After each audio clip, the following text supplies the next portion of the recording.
when I picked up the phone, it was on satellite, and they said that we'd been looking for you for years. I said, what for? What do you want me for? He said, well, this is your 70th anniversary. And I said, I haven't been married that long.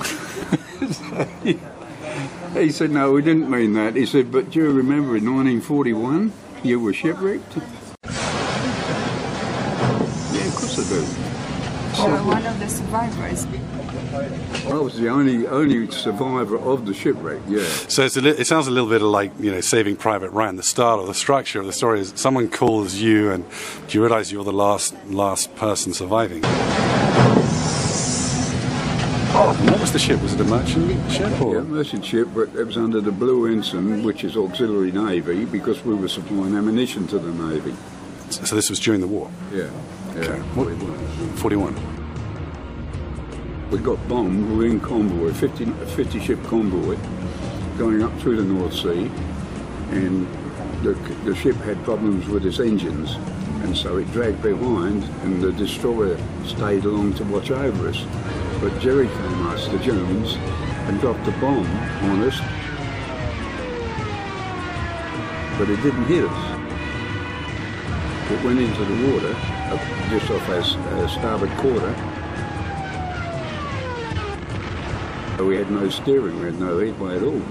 Okay. And we just got washed by the sea, onto the land, across the land, onto the sand. Okay. And once you're on the sands, 2 days and you're dead. Okay. Oh, I see. If you're left just stuck on the sands. Well, the sands, what they do, this is really rough weather. You read the article from Cox and Blog there and you'll see what I'm talking about. It was the worst weather he'd ever experienced in 48 years. Cox and Blog. Okay. He was the guy that rescued us, actually, and his boat got turned over, and all his men were thrown into the sea except 2, and they grabbed the hooks and pulled them back in, but it took them half an hour because the sea was so rough. What kind of boat was that?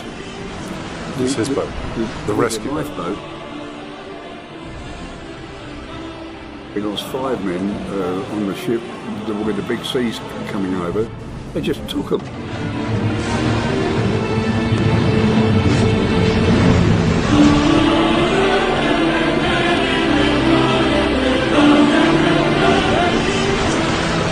The local newspaper up there had this item in there about Joe Biss. He was the last of the 5 as he went over the side, and he's got his arm raised in the air and he's yelling, "Taxi!" So we all got a laugh at it, but he's dead, he died. So how many were saved? Well, 44 of us were saved, actually. Right. That we were trapped in the wheelhouse, and any moment, great seas coming over, and they were threatening. They were all trapped in, we were all trapped in the wheelhouse, which kept on leaning over, and we thought it was going to wind up in the well deck, which is the forward part of the ship. But we managed to survive because Cox and Blog, he yelled out to us over his inhaler, "Sorry, man," he said, "but I'll have to take this man to hospital, but on the turn of the tide, we will come back for you in the morning." So we had to sit it out that night. We expected to go any time.